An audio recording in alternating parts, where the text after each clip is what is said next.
Joining me now is Taylor Gregory Grant. He's an attorney and a contributor to the Washington Examiner and a former Fulbright Fellow to Taiwan. Nice to have you on the show, Tyler. Yeah, good to be here. Let's focus on these protests that are scheduled to happen this weekend, as well as that general strike on Monday. Many are seeing this as the tipping point. What do you expect? Well, it's interesting that the Chinese released a propaganda video of sorts about the rioting, because it's exactly what the Hong Kong people fear.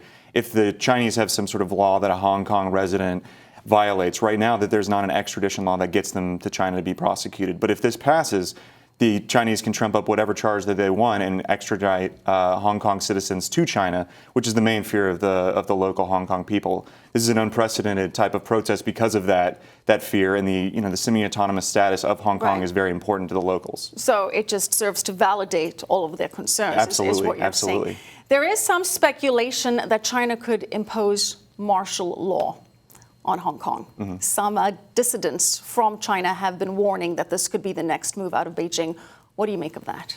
Well, I think the way that the government of Hong Kong is set up, I would venture that it would be complicated for them to do so. A lot of the Chinese government, or the Hong Kong government, is business elected, meaning that the business folks that are in Hong Kong, of which it's a massive economy that's in Hong Kong, I imagine that there would be big pushback from that, and that would be a really last straw for the Chinese. Well, Beijing is warning the international community not to interfere, to butt out. We just played that soundbite where they make it very clear that this is their issue and their issue alone to deal with. But do you see some kind of intervention if there is a scenario where Chinese troops go in?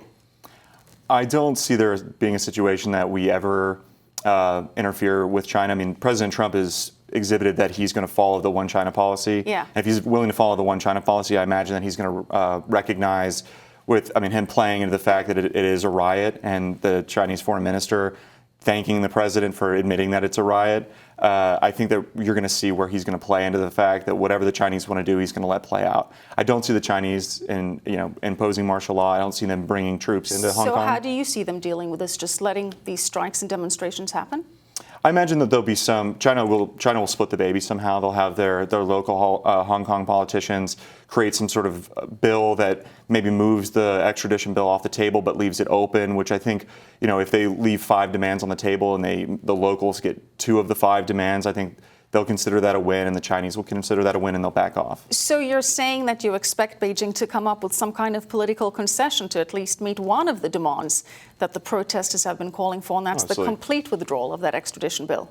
I think the complete withdrawal is unlikely. I think that it certainly won't pass based upon just the unprecedented amount of protest and the opposition to it. So what can Beijing do to make this go away? Because we said it started with this extradition bill, but it's now fomented a bigger pro-democracy movement. Is there anything that Beijing can do to appease the protesters that Beijing may be willing to do?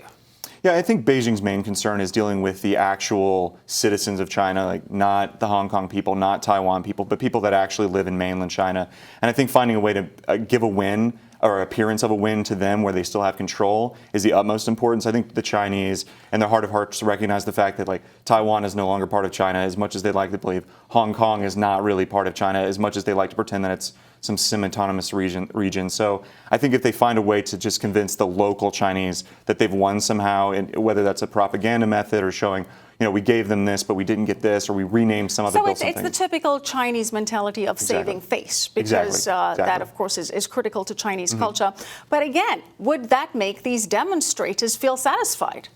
I think it would. I think that, well, number one, at some point everybody's going to have to go to work, and the Hong Kong region as a product of business is a huge driver of capital for the region, and so just having endless protests, something's going to have to happen. So they're hoping that this will just peter out, that these demonstrators will just tire of this? Absolutely, I think so. You think that's going to happen? I think it might. I mean, I think that there'll be some deal struck that's like a halfway of splitting the baby, and that's going to make it where people are going to say, oh, okay, we can't be doing this forever. We're not going to get all 5 demands, and we'll move sort of. We'll take what we can get. Yeah, exactly.